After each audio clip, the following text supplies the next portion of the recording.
a first of its kind here at Outpouring. We have several years of experience in marriage on the floor, and these are God-ordained marriages, amen? Because we want God-ordained people talking to us about a God idea. Marriage is God's idea. We have 6 questions that have already been presented. I'm going to read each question one at a time, and then we're going to look to our panel to answer the questions, okay? So here's the first question.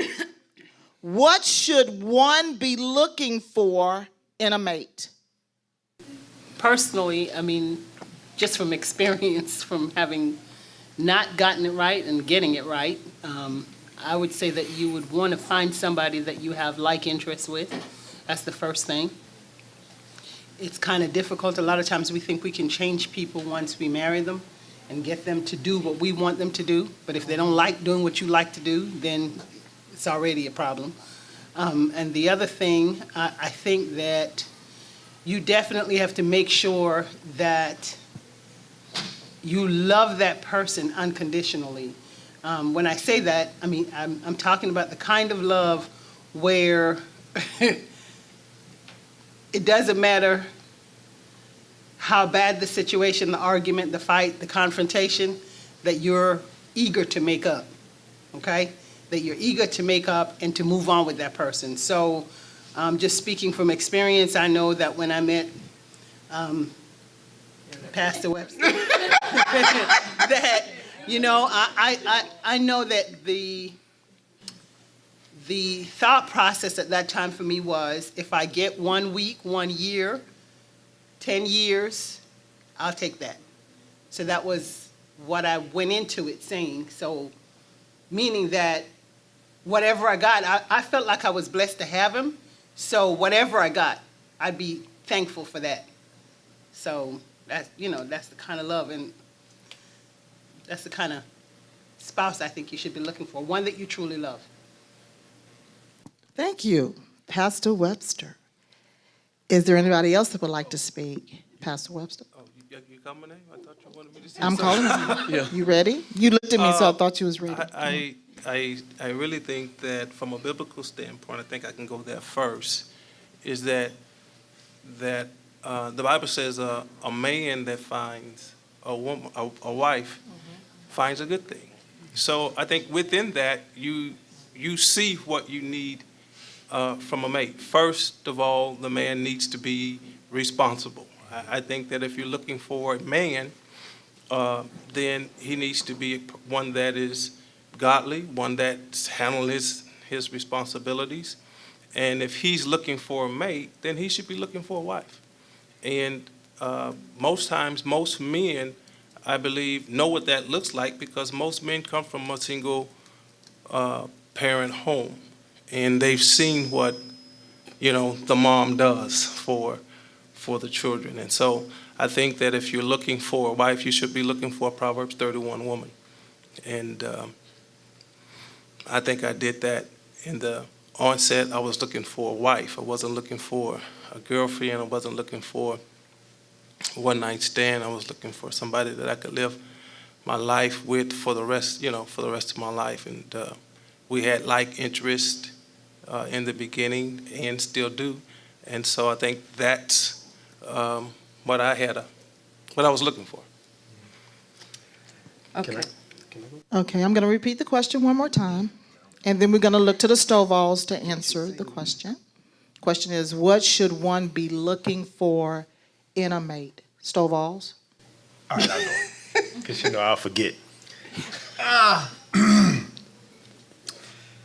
don't think that, I guess for me, I'll speak for myself, right? When I met my wife, I wasn't really looking for a mate, right? Like, it was the initial, you know, I wasn't looking for a wife.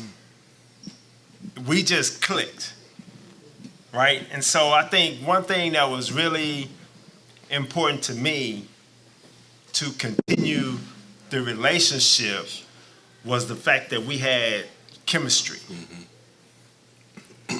Right? That it was that initial wit intellectually that attracted me to her.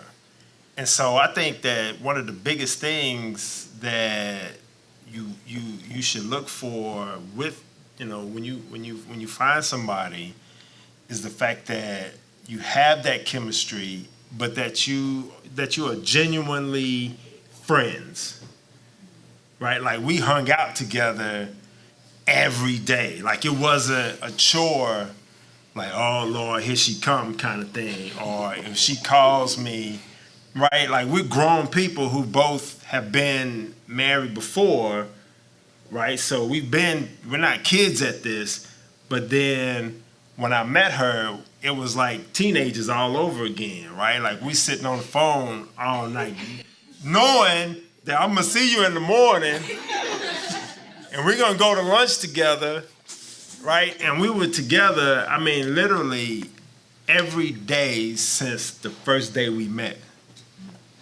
Right. The only time we've ever been away from each other is when I was at Starbucks and we would travel, and I would travel to meetings. Other than that, we've been together every day since the day we met. And so to me, it's like, that's because at the end of the day, a lot of times, all the other stuff come and go. Like, there's gonna be some days where you don't really like them. Right? And as seasons in your life change, if you don't have that basis, that solid base as a friend, right, then I think that you really put your relationship in jeopardy if at the end of the day you're not still friends. Okay. I would say make sure you're on the same playing field. The Bible tells us don't be unequally yoked with unbelievers. So if you're out looking for a spouse, husbands, you're looking for men, you're looking for a wife, you're a believer, she needs to be a believer. Women, when you're dating men, you need to make sure if you're in church and you're serving the Lord, they need to be a believer, in church serving the Lord. So don't be unequally yoked, because that's starting off wrong. You have to be on the same page with one another to proceed, further going into marriage. Okay. Pastor Burton? Okay. I would just add, first of all, it has to be more than just a physical attraction, because physical attractions do change, especially over the years. And one of the key factors, of course, if they do have a relationship, okay, like say if you're a man and you happen to notice or I get a chance to meet the mother, you are looking at probably the way that woman would look when she gets older, okay? And if you're a female, get a chance to meet the father. You are probably looking at that young man when he gets older. Can you deal with that? Because like I said, these things, they do change. And I'm trying to tag on what Pastor Sanders said, that it has to be more than just physical attraction, because there has to be some in-depth, some mutual give and take. You're not going to have everything go your way, first of all. That's, you can have some criterias that you set your standard by, but again, you may have to look at that. And I ask people all the time, if you were going to date you, would you date you? If you were going to date you, would you date you? In other words, if you know there's a marriage in your life that if I wouldn't put up with that, so you probably need to change in some areas. So because let's face it, the other person might not like it either. And we all know we need to work in some areas of our life. But so all the time when you're dating the representative. You're not dating the real person. So you get past that. But look at past as far as whether or not I can spend the rest of my life with this person.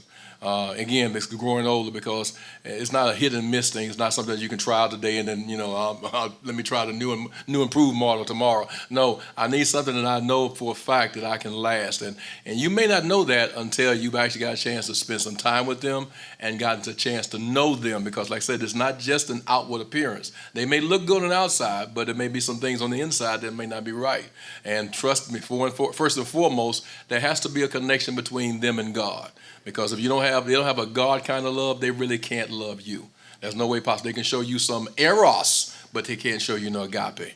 And you need the agape, because eros is one thing, and that may be a good time in the sheets, but at the end of the day, you're going to need some agape. You get past, because bills got to get paid. Come on, talk to me, somebody. Kids got to be taken care of. So there has to be more than just a physical attraction. Now, I'm not saying you can do away with that. Now, don't get just grab some ugly person. He's saved and sanctified. No, I'm sorry. I believe we got some beautiful saved people too. Go on, okay? Because you got to look at this person. All right, you gotta look at this person. So let's be real. Let's be real. You know, you gotta look at this person. And if I wake up in the morning, oh, why did I do this?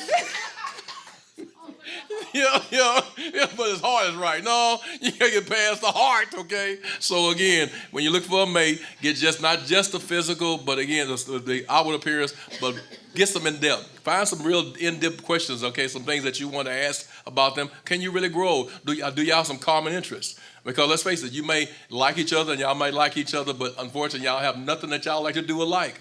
Nothing that he likes to go bowling, and you like to go play tennis, okay? I mean, it's both of them is dealing with a ball, but unfortunately, it's two different things, okay? So, can you find yourself accommodating them, okay? All right. Bye. All right. Okay, yes, Pastor Stovall. Okay, so it's a panel, right? Yes. Because I want to kind of open it up to the leadership panel on a broader kind of definition of unequally yoked. Like, what do you guys believe? Mm-hmm. What do you guys hear when you hear? How do you understand unequally yoked? Mm-hmm. I'm gonna say he the center. Bingo. Yeah. Okay, but can you be like, okay, both of y'all Christian? Is One is a Muslim, one is a Christian. is that the only? Is that the only? Oh no. What else? One is Church of God in Christ, and one's a Baptist. No. Well, but still, we both. You meet at the Outpouring. So Mikey, what you say? No, I'm saying the unequally yoked is like you get like sticking with your kind. That if you go outside, that you are taking something that is not a part of the thing, right? That's Right. what you mean? That's it, right? So, Is it your interests are not the same? well, you don't have common goals. So unequally yoked is definitely, the first thing is you make sure you have both the same foundation as far as your belief. Yeah. That's number one. And then after that, it's your interest. I mean, if that person is just interested in having a good time and using the money to go live it up and have, turn it up all the time, you know what I'm saying? And you are more stable, you're planning your future, you want to make sure that you guys are able to handle your responsibilities, then you already know off the bat, like, that's probably not gonna work. It's gonna cause a lot of conflict in the relationship. So those are the kind of things you wanna make sure that you are going the same way. Yeah. Yeah. Tanisha? I think the Stovall already know my own stuff, but I think unequally yoked also depends on your maturity in Christ. Not that people don't grow in Christ, and not that people don't sometimes are. I just feel like a baby Christian, a brand spanking new Christian, and a mature seasoned Christian is gonna have a hard time. And that's what I dealt with in my relationship. I was more mature, and I was hoping and pulling and praying and pulling and pulling and pulling, and you get what you get. That's what I married that baby, and that's what I said to Deaf, do us, and he's still a baby, and that is hard. So I think when you say unequally yoked, and I could be wrong, because he could have shot up and been the next Pastor Stovall or whoever. You know what I'm saying? He could have matured, but that's hard, especially when you're a woman and you're supposed to follow the baby. I don't know, y'all, but y'all can tell me if I'm wrong. No, I mean, personally, I think that's another Valid. form of being. That's Valid. definitely valid of being unequally yoked, and a lot of times you set that value to the side because you've already established somewhat of a relationship with that person, so you continue to move forward, like you say, in hopes that they're gonna get it. But what if they don't? And that is wrong, on my part, to be in love with the potential of somebody. That means I wasn't in love with that person. He got potential. Potential don't pay no bills. Potential don't need no man. I'm just saying. Yeah. And you're absolutely right, though, because a lot of people, especially women in particular, you always get in love with the potential. If they're not there yet, that means they're not ready. Okay, y'all know that when y'all cook a cake, okay, when you take it out of the oven, When it's ready. when it's ready, okay. So why are you getting married before they got ready? Some and age does not determine whether they're ready. Okay, to the audience, just quickly, y'all gonna need to speak up loud. We're taping this, and so y'all need to speak up loud if I can't run to you to bring a mic. Thank you. Why the potential of a person? If I fall in love with the potential of of a girl, and she falls in love with the potential of me, we ain't nobody. Like, we ain't nowhere. And I mean, I like her, but then I see the potential, and I'm like, you can build with this girl.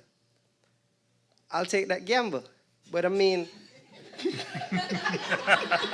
there's nothing to lose. Ain't nothing to lose. We're building, so maybe we can build a good bridge, you know what I mean?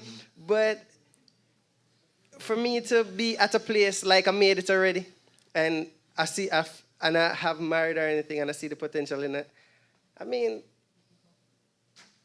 it's okay to fall in love with the potential. And But if you have potential and she have potential, you equal. yeah. You're not unequal. No, you know. But I mean, I can still take up a person that has potential. Yeah, that's what we're saying. It's when one person is here and the other person is here, Believe they got and this person just going on the hopes that this person gonna come up. Well, what if they don't? So again, you don't fall in love with the potential, you fall in love with the person. And if you love that person, who they are right now, you should be able to love them if they never change. because there's a possibility they won't. Because if they do, that's great, but I love you just the way you are today. And I can spend my life with you the way you are today. If you're just looking at them and say, well, when he grow up and when he change and when he start making money and when he start being responsible, listen, don't even do that. Just take him. If you're going to take him broke, just take him broke. I love him broke. If he get money, good. If he don't, good. We just going to be happy. Exactly. Yeah. Then you get disappointed. A good thing about being equally yoked, because I was in a relationship where I wasn't equally yoked. I'm way past this person. It's just, it starts a lot of conflict because this person not trying to go to church. And I'm the type of person, I'm not trying to be worried about, I'm not saying I'm not worried about where you are spiritually, but I'm not worried about where you are spiritually because I have my own struggles and my own path. So I need someone who's going to be equally yoked. So when we do decide this is what we're going to do, we're going to sustain from sex until we get married, that is no conflict there. Or if it is a little conflict, we can check each other and not feel bad about it. Or we can, I don't have to contact, call him, make sure he's going to church. He's going to church. I don't have to make sure, it just starts a lot of conflict. And we're not saying we both need to have read the Bible front and back. No, we're saying that at least we are on a path moving together, or we're on some type of path heading in the correct direction, and not, and I'm not going to even take it as far as that, because sometimes people do get a little lax in their walk. And even if someone is a little lax in their walk, I still don't feel like that's a reason to say, oh, you're unequally yoked, because we all kind of fall off a little bit. But my job is not to go in and fix that person to get back on the right route. That's it. The right track. That's right. That's right. Are there any more questions on the floor? Someone have their hands up over here, over here? Y'all know I wear glasses. Come on, help me out. You next. Who? Candace? Okay. Hello? No. Okay, so what if you're in a position, you married the person. So, you in the marriage, but you don't know if you could say that y'all unequally yoked. It's just how you're getting to Christ is different. Like, his way is constantly in the Word, constantly reading the Word, constantly wanting to be a better person and not judge other people, but try and correct himself, but don't necessarily see it the way where, oh, I got to go to church to do that. I'd rather read the Word on my own, gain an understanding on my own. And then mine is also reading the Word, but also coming to church. And it could be because he may have been hurt by the church, what happened, because you need to probably dig a little deeper as to find out why this issue is, because everybody has whatever's causing them not to accept this, it has to be something that caused them not to accept this. So you need to find out what that is and probably deal with that, because trust me, that is an issue. And I would even say this, you said that he's, if he's reading his Bible and he's into his word, that's building a solid foundation, because our foundation is built on the word of God.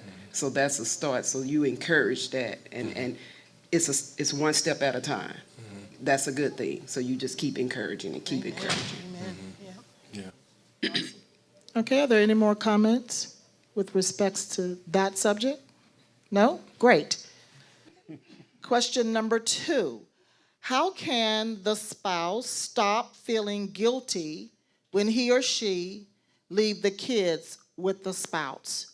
First of all, they're not your kids. They're both y'all's kids. So I don't know, maybe I'm not understanding, but if that's their daddy or if that's their mama, then I would trust that they're in good hands. I mean, a lot of times I think that kind of conflict come from us thinking that our way is the right way and the way the other person does it is not the right way, right? They might not be as disciplined as you are, or there might be a little bit more fun-loving when you come back. Everything is all over the place, and the kids didn't get no bath, and they had pizza for dinner, and, But again, if it's their parent, I'm trusting that the parent is going to make sure that child is safe and cared for. And if that's the issue, that you feel like the child is not safe and cared for, well, that's a deeper issue. That's just a deeper issue. But I just believe that a lot of times, and I'm going to take it here, I think a lot of times we as women, I don't know if that was a woman, but I think we as women, we think that we do it better than men anyway. So we want them to do it our way. And if they don't do it our way, we feel like they're inept or inadequate to deal with the kids. Just my take on that. Well, I read this question and I was like, it has to be trust. And you have to know that your spouse cares about your child just as much as you do. And I think sometimes the over concern sometimes can, because we're over concerned. It's not necessarily being just having a moderate concern, but being over concerned about X, Y, and Z, and that because you're two different people, and you're not going to do things the same way. So I think you have to have the trust that even though that person doesn't do the things that you would do if it was you, that you still have to trust them because they have the best interest of the child at heart. Okay. So in other people's eyes, you a stay-at-home mama, you shouldn't be tired. So why does Willie have to come home after work for 12 hours and bathe Kane and feed them or change the diapers? This is kids. It's a dual responsibility. It is. And I can attest to what you're saying because when we first got married, we had our first son.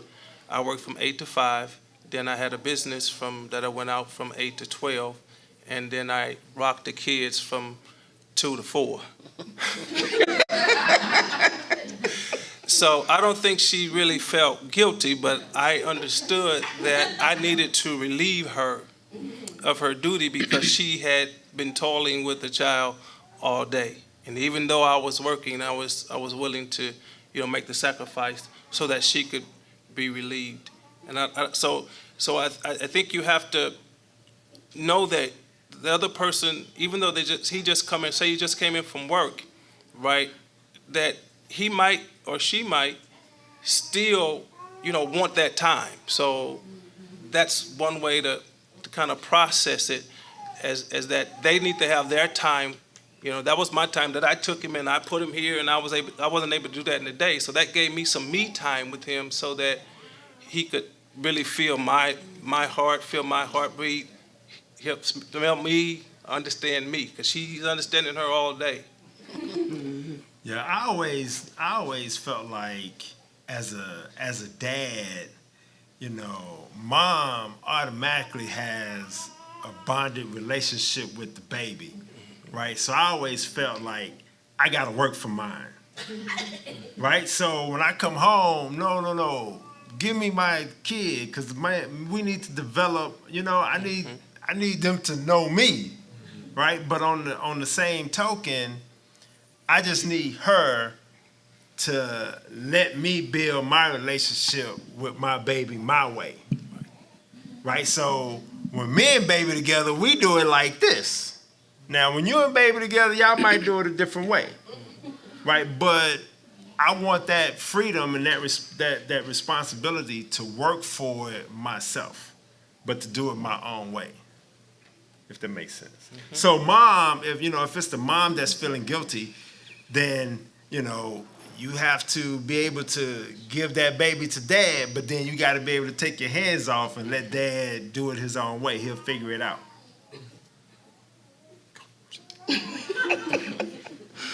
I don't think that you should ever feel guilty.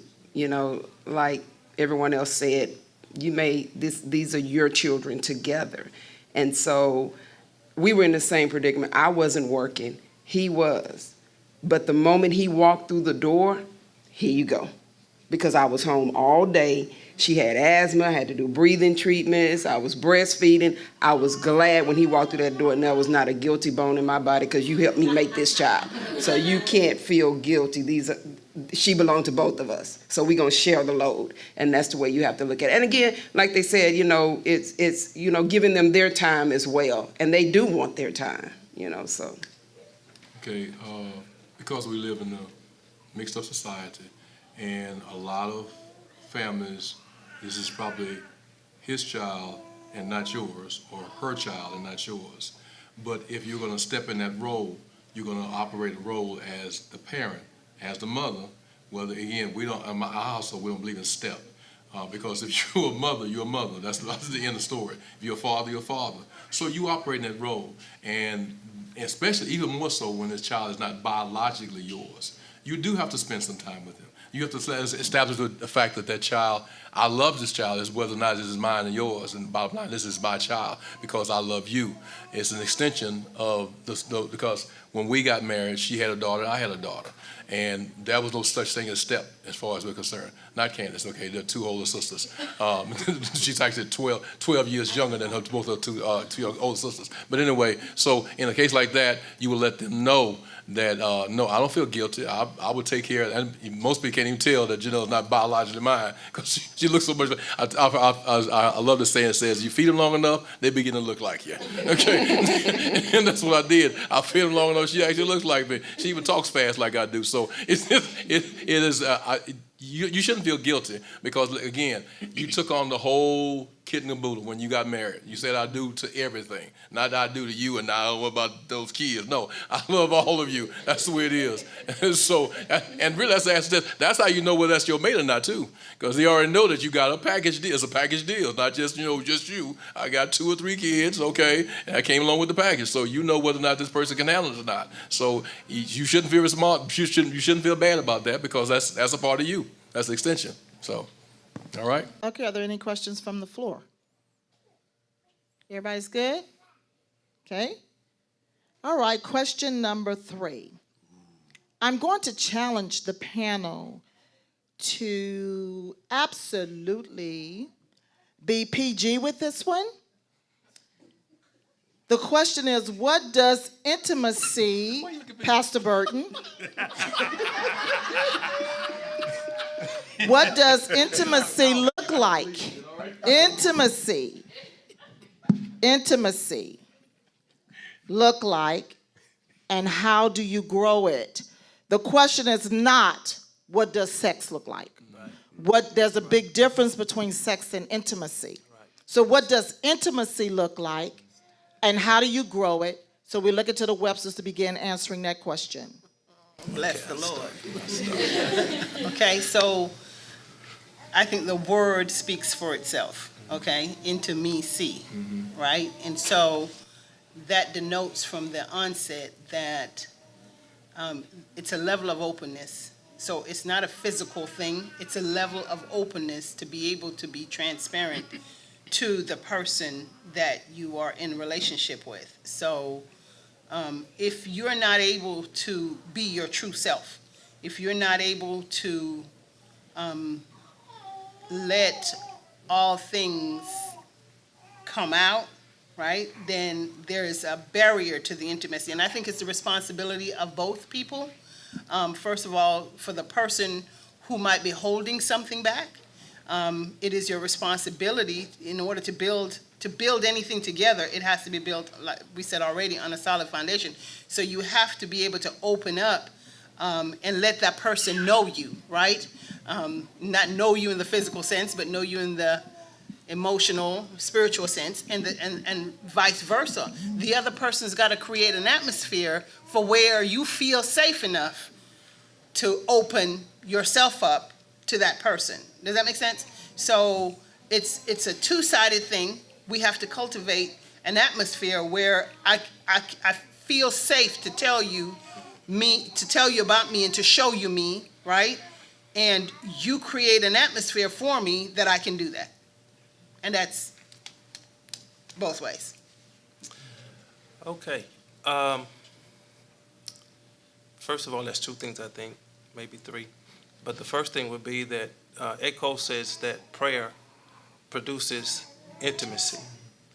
And so I think that if you're dating, you should still pray together.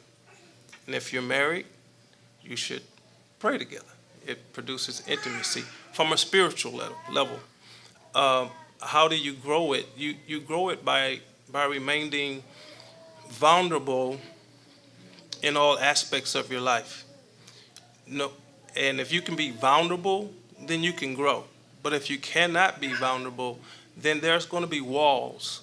And there's going to be limitations on your emotional state.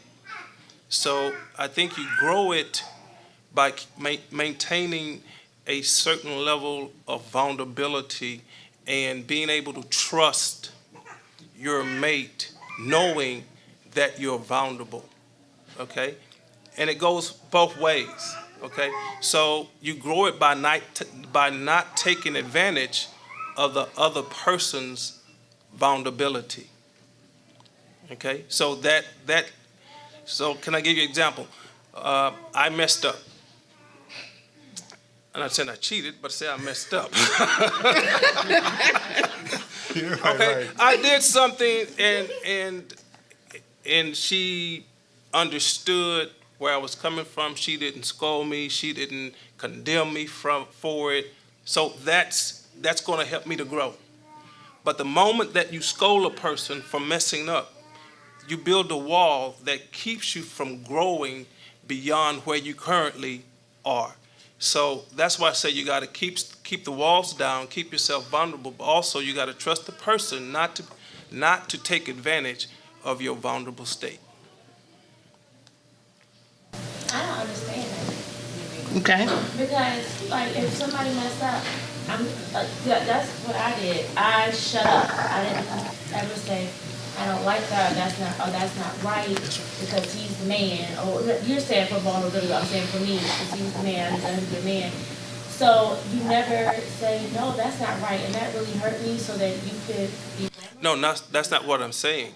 No, I'm saying if I messed up, right, she didn't condemn me for messing up. We talked about the mistake that I made, but then she didn't criticize me to belittle me for making the mistake, because then that brings the wall up. Now the next time I mess up, guess what? I won't even take it to her. She won't even know. And so that's how I treat it. So that's how it will be treated. So in order for you to grow, then, like I said, you have to respect the other person's position and disposition, not to take advantage of them in their vulnerable state. I'm vulnerable because I'm coming and telling you that I made a mistake. Okay? And it's your responsibility not to criticize me, not to downplay, or not downplay, but not to condemn me for what I've done. I made a mistake. So what happens to just listen? No. Okay, yeah, I'm not that chick right now. Right. I'm always gonna tell you how I feel. Right. But I'm gonna try to tell you nice, but I'm gonna tell you how I feel. I mean, obviously, when you're hurt, when you're mad, when you're upset, you're gonna say you're hurt, you're mad, you're upset, like, you're gonna do that. But the thing is not to say, I don't know if I can do that on TV. Yeah, I can't say you're a low down dirty Right. so-and-so and you ain't about nothing, and because at that point, Then if he didn't tell you, I'm sorry? you just found out. What if he didn't tell you? What if he didn't come to you in his vulnerable state? What if you found Well, out? the thing is, okay, I understand, I get it. So what I'm saying though is no matter what your spouse does, you have to let them know how you feel about what they did. Don't just be quiet about that, don't do that. So say how you feel, right?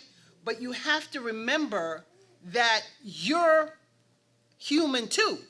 You didn't make a mistake today, but that don't mean you didn't make one before or that you won't ever make one. So you have to make the relationship a place where people can mess up. You let them know how you feel. Yo, bro, don't do that again, right? But at the same time, you can't condemn them like you've never made a mistake or like you're never gonna make a mistake. You know what I'm saying? What if you're not gonna ever make that mistake though?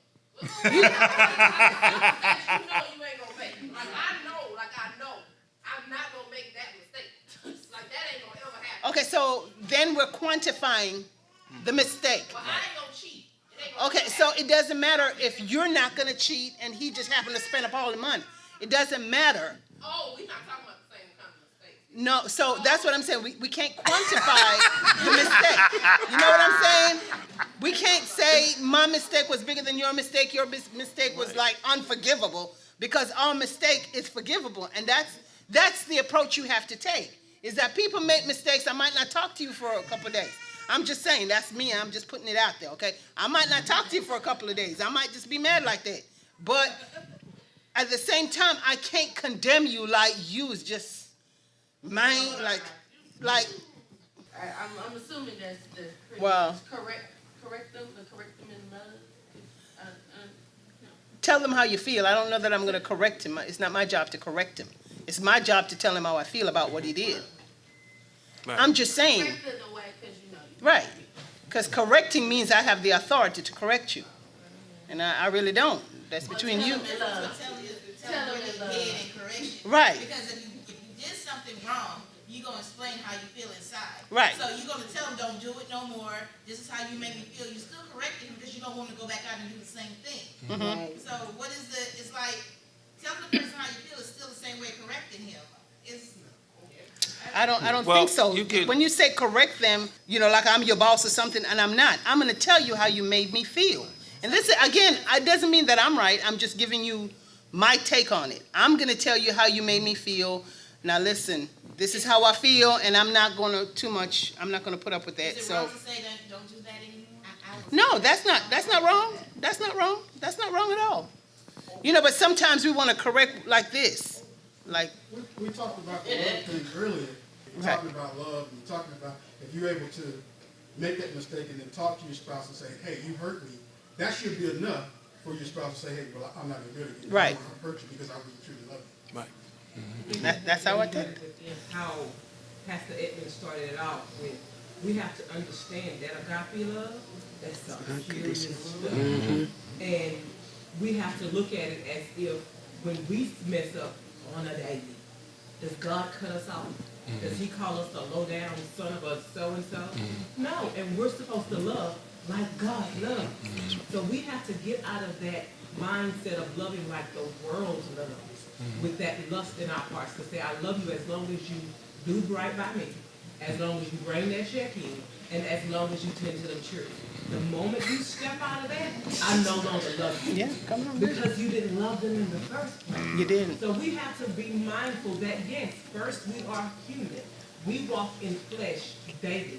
We are not exempt. When I steal the pen, when you shoot the guy, God sees that as stealing and as murder. It's all the same, and he handles us all the same. And we have to remember That's the one thing about being single, looking for a mate, is that agape love is something serious. It's you loving somebody the way God loves you. Murder is murder, stealing is stealing, but the penalties are different.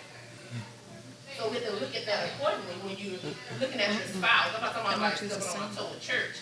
You know, I'm talking about the spouse. If your spouse is steadily cheating on you every time, and they come to you every time, every week. Oh, it was Sally this week. I'm so sorry. Okay, well, yes, don't pray. I'm coming to you again. It was Sarah. I'm sorry. We need an intervention. We need an intervention. How we deal with it may vary. I think that's what you're saying. How we deal with it may vary, okay? And I think one of the ways I think we should deal with sin is just knowing, first of all, if you like your example, saying that the person came and said they cheated, well, you need to get some counseling. He needs to go see a sex therapist, okay? And if that don't work and he comes back, then there's some other ramification that needs to take place, okay? But I'm not saying that you need to stay in that type of relationship. That's abusive, okay? Yeah. That's very abusive, okay? Right. No, Yeah. it doesn't. No, it No. doesn't. So, Okay, No. guys, we are really getting close to the end of our session. I mean, this is all good. Don't get me wrong. I mean, keep the comments coming, but we want to hear from the other panelists on the panel. So can y'all keep y'all's short? I keep it short. Okay. Stovall's? Well, actually, we could pick this back up. I mean, he can say his and go. We'll see how you just say it. You don't have to keep it short. Just say what you're gonna say. Just say what you got to say, and we'll start with you. Forget. That's right, because you won't be here next week. So, you No, won't. see? Okay. The question, what does intimacy look like? I think it looks different for everybody. So I don't think you can necessarily paint one picture. So I'm just speaking from my own personal life, right? So for me, it's hard to pinpoint or describe in words what intimacy look like, but I have an intimacy meter, right? For me, it's all about communication, right? Communication. And I know personally, when I'm in a place where I don't want to open up and tell my wife something, then there's the intimacy issue for me, right? When I'm not in a place where I feel I can freely talk to her about anything going on in my life, and I've been really open to my wife about a lot of stuff, right? I'm a personal trainer. I work in the gym. I work with women all day long, right? And spandex and cleavage and all this kind of stuff, you know. So I'll have an open conversation. I've had open conversations with my wife saying, look, you know, this is my environment, right? When I come home, help a brother out, like, Don't look like Granny, you know? Got to dress all the way down the hill. I mean, I love Jesus, but, you know, and so I feel like, to me, that's intimacy. When you can be that open and that transparent with your spouse without the fear of ramifications. We laugh about it, right? Without the fear of ramifications coming back, then that's intimacy. And at any point in our relationship that I don't feel like I could come to her, then I know I have an intimacy issue. That I'm not being open, I'm not being transparent. And whether I need to pray about it, whether it's something that we need to have a conversation about, or maybe, you know, we just need to go to dinner by ourselves without the kids to rekindle that closeness that I want us to be at a certain level of comfort with each other, And I just know, I have to be wise and strategic about how I keep that going, if that makes sense. Okay, we want to hear from the remaining two panelists. You can go. Okay, well, to keep it short and sweet, I tag on everything everybody said. Whenever you cannot be open and honest with your spouse or with your mate, then there is no intimacy. And I'm not talking about, because we're going back to what the Word of God says in Genesis, where it says they were both naked, and we're thinking of from just a no clothes aspect. But it's, in other words, we are so open. I see your issues, your whatever indiscretions, and you can see mine too, which means that we can discuss everything, no matter how it is, no matter what situation is going on. I can be very open, which means that there are no walls that's being built between us, because once walls are built, we don't have intimacy. In other words, you can already, in fact, anybody who's been married any length of time, you already know there's some resistance when there's a situation between you and your spouse. You can already sense it. You don't get spiritual. You already know, well, she ain't smiling no more. What's going on? Okay, so because that intimacy has been gone, where I can't, and I know something's wrong. You come back and tell me, nothing. What's wrong with you? Nothing. You already know. That's not intimacy. You should be able to say, okay, this is what's wrong. I did this, or you did this, or I didn't like the way. And don't ever make it personal. Say, you made me feel like when you did this. Okay? In other words, that's how you let them know that I felt as though you wasn't concerned about anything I did or whatever I did because I did this and you didn't appreciate it or whatever. Let them know exactly how you feel, because let's face it, that's where you feel, okay? It's not whether it's right or wrong, but that's a feeling that you have. And trust me, feelings will spew out some way, shape, form, or fashion. And your spouse will know it. They will. They will know you got some things going on. Okay, well, let me just walk away from you for a few minutes and let you calm out. And that might not be the situation. Because, so, again, intimacy is being very open and transparent. I can actually see you. You can see me. You can see and none of us are perfect. Okay, let's just face it. None of us are perfect. We're quick to point out other people's issues, but for some reason we get blindsided when it comes to our own. Okay, so be honest. Let them know that this is something I'm dealing with, and let them know that this is. I want to be open. I want to be transparent, and let them know that. So that's what the situation is like that. Okay. Okay, thank you, Apostle Burton. What does intimacy look like? It again, they pretty much covered it all, but it's individualized. What draws you to your spouse? And each of us have something different. Some of us, it's the way that they walk, it's the way that they talk, it's the conversation, it's the way that he holds me, it's the way that, I caress his head, or, whatever that may be. It's what is it for you? What draws you to your spouse? And that's intimacy for you, because intimacy is a closeness. What makes me close to him? And each person has something different. One may be, I like how you make me laugh. I like the conversations we have. I like just hanging out, and it just depends on the person. So you have to ask yourself in your marriage, what has drawn me close to my husband? What do I truly love about him that's going to make me feel really, that feeling you get when you like, intimacy, closeness. I'm trying to be PG here. Closeness, okay? So just think about that, and that is what intimacy looked like in your marriage to you.